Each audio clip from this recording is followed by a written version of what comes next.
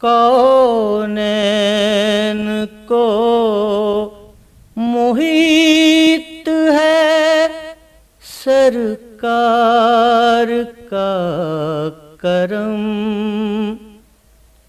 کونین کو محیط ہے سرکار کا کرم، سرکار آپ ہم پہ کرم کی نظر کریں،